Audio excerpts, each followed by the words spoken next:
xam nga ñu ngi koy ñaanal daal ñu ngi koy ñaanal. ñu ngi koy ñaanal bu baax a baax avenir la te am nañ ci moom yaakaar bu baax a baax. mais combat Niang bu Ndaw ak Zarko danger bi si ne ak choc bi coow li Zarko xam nañ ruube bi muy ruube mbëri ci lamb mbaa loolu Niang bu Ndaw pare na pour di ko wala ruube bu mu fas yéene ruube waa écurie Waalo xëpp leen sawu mbaam yeeg yooyu. waaw soo xoolee Zarko ñi mu bëreel ñëpp maanaam foog mu nekk lamb quoi kon li nga wax nga ne lamb ji bëri coow la ndax dafa daan ay boy yoo xam ne ay yaakaaru lamb lan ñëw si Niang bu Ndaw xam nga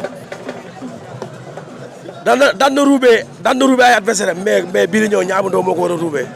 Niang bu Ndaw sañ na ruube Zarko. non yow kay nan yónni yàgg bu ñu yónni yàgg sax yàggatul gannaaw suba la yàggatul. ay dimanche.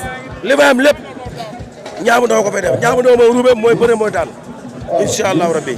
nee na ko yàgg na féete xale mais mag mu am doole la. mu am jom mun a daan. Zarko ko am doole la. mais day bëre xale bu soxla.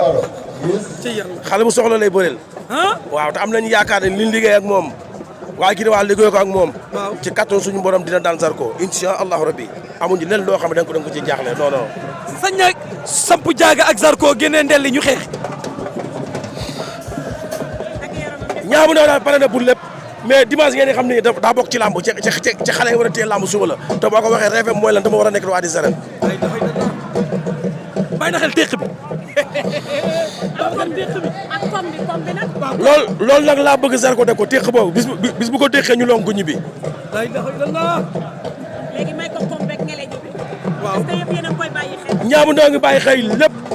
lu Zarko indi. lépp lu Zarko indi Niang bu Ndaw dina ko dégg te Niang bu Ndaw Niang bu Ndaw moo koy ruube mooy bëre mooy daan incha allahu rabbi te dimanche yàggatul bala kat jeex na incha allah. ak booy Grand Yoff dégg nga ragaluñu ñooñu. mafia bu dëgër boobu. dafa leer te balaa ngeen ko xam bis ba jot bañ dugg ci stade nga xam ne dara du yomb ñun ñaar rek la ñuy topp guddi bëccëg dafa leer bàq sëñ Bamba. lan la motivé te nga ñëw si daan ëpp presse Niang bu Ndaw lan. waaw comme ne dëkk Géejawaay rek di doon doomu Géejawaay doomu Baaleer muy ku baax ku ñu bëgg ku ñu naw bàq sëñ Tuubaa bëgg ñëpp Géejawaay koo ne lii mën a la Niang bu Ndaw parce que dafa yemale ñëpp moo ñu tax a ñëw fii te balaa ngeen xam ne nag lépp dëgg la duñu moroomu lu tudd sax. Zarko waa Zarko. combat ba jot.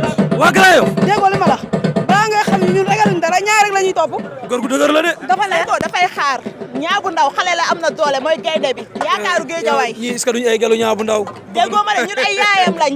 ren moo ñu boole ñaar kese. dégg nga li mu wax. dañ leen a dagg seen yaram def ci bineegar. man ñaar kese la ñuy topp. doomu dëkk bi. doomu Géejawaay bi. waaw faale wuñ Zarko. mais booy Grand Yoff dañ gën a pare gën leen xotteeku yéen. duñ dara Grand Yoff duñ dara. waaye man dañoo pare démb. yal nañu yàlla may ndam. barke Seydina Muhammad ñaar kese la ñuy topp dara xew. jaa ngeen jëf.